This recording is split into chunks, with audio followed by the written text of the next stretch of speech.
Ku munsi w'Imana igenekerezo rya mbere Munyonyo, Nyeniteka Emmanuel Sinzohagera arongoye inama nkenguzamateka yarifadikanije n'abakristo b'ishengero rya Israel Church riri mu gisagara ca Bujumbura mu masengesho yo ku munsi w'Imana.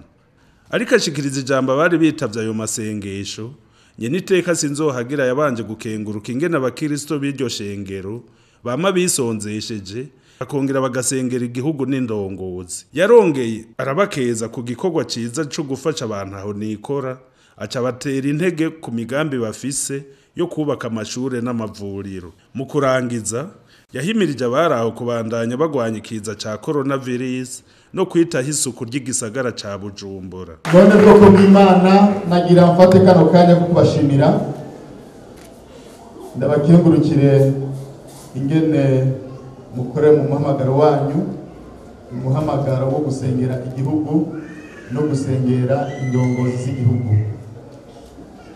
Iryo ni ijambo ry'Imana ritubwira ngo dusengere abaganza kandi dusengere igihugu, kuko igihugu nicaba impore, umurimo data yaduhamagariye tuzokora atangorane.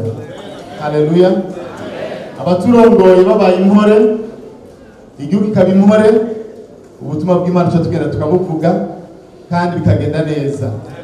Rero nagira by'ukuri ndabakengurukire cyane ukigora umufata aho abandi bariko barafungura mubwe mukemera mukisonzesha.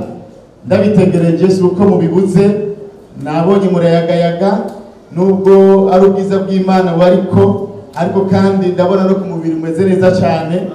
Byumvikana yuko ibyo kurya murabifise, mugabo muremera mugafata imwanya yo kwisonzeshereza igihugu n'indongozi n'abarundi bose. Ibyo bikora ku mutima w'Imana.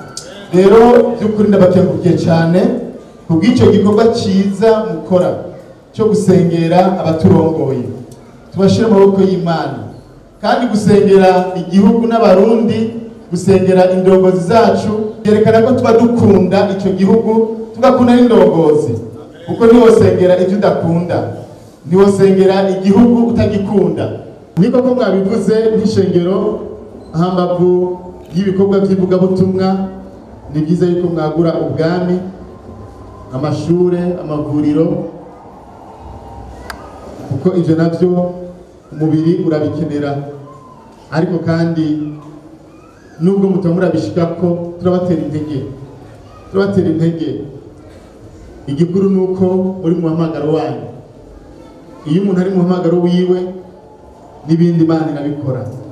Kurwanya ikiza ca corona ntitwovyibagira, kuko murabizi muri wa mugambi wa nyir'icyubahiro ndakira sinanduza n'abandi.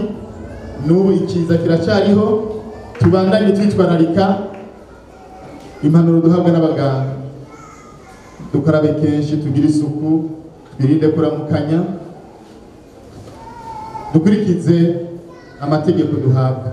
Mu nyigisho ry'ijambo ry'Imana yatanzwe na Nyeniteka Sinzohagera, yahamagariye abakristo kwiga gukorera mu mihamagaro yabo, yongera ashimikira ku kuntu Imana yama iri hafi y'abayizera kugira ngo ibakingire.